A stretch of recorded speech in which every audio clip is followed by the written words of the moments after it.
Bu videonu bir izleyicinin isteği esasında hazırlayıram.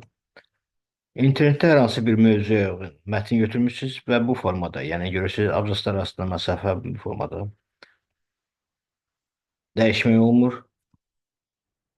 Enter düyməsindən istifadə olunur. Yeni abzasa keçdikdə abzaslar arasında məsafə artır. Ona görə ilk növbədə biz həmin mətni seçirik.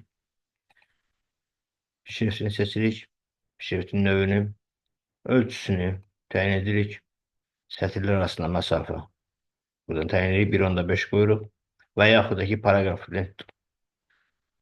qrupunda və buradan biz sətirlər arasında məsafəni təyin edə bilərik. Bura qədərlə qalsın. Biz burada istənilən bir başlığı dəyişdirə bilərik. Yəni, kurs 2 formatına salmaqdan ötürü. İstəsəz rəngini dəyişdirə bilərsiniz. Ölçüsünü dəyişdirə bilərsiniz. Simvolunu orta rejimə qoya bilərsiniz. Bugün istəyimizdəndir. Mətni seçib paragraf əmrini verəndən sonra ekrana gələn pəncərədə, bax bizdə hal-hazırda abzasda görürsünüz məsafələr var, abzaslar arasında məsafələr var. Bu məsafələri biz burada müəyyənləşdiririk. Bax, bu həmin məsafədir. Bu abzasın, hər bir abzasın yuxarısından yuxarıdakı abzas arasında olan məsafədir. Bu isə abzasın aşağıdakı abzasından olan məsafədir yuxarı. Bu abzasları buradan soldan sağa sürüşdürürük. Göstərim. Sonra düzəlişini edəcəm. Burada isə sağdan sola sürüşdürür.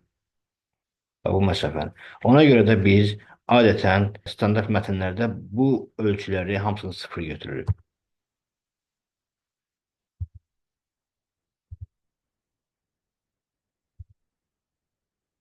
Buradan sətirlər arasında məsafə. Buradan isə abzas məsafəsini təyin edirik. Bir də göstərim. Bu 4 göstərici 0. Bu, əgər A4-dədirsə 1. Sətirlər arasında məsafəsi 1.5. OK əmrini vurandan sonra artıq normal vəziyyətə düşdüm. İndi isə səhifənin ölçüsünü müəyyənləşdiririk. Standart səhifələr A4 formatında olur. Page layout lent tabından page tab əmrinə giririk. Ölçüsünü, səhifənin ölçüsünü buradan təyin edirik A4 formatında. A4 formatı 21 cm, eni 29,7 cm hündürlüyüdür.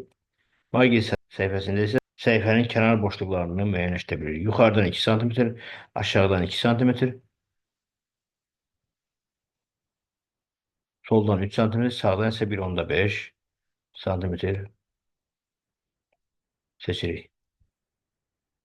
Bu bizim standart ölçümüz.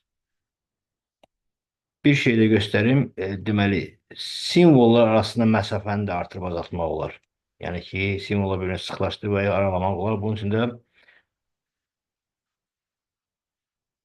Home Lent tabında Font Lent qrupuna giririk. Home Lent tabından Font Lent qrupuna giririk. Buradan az öncə də girdik ikinci səhifəyə və buradakı ölçülərlə biz simvollar arasındakı məsafəni artıra bilirik. Bir daha göstərim. Və yaxud da ki, əksinə, onları sıxlaşdıra bilirik, məsafəni azalda bilirik.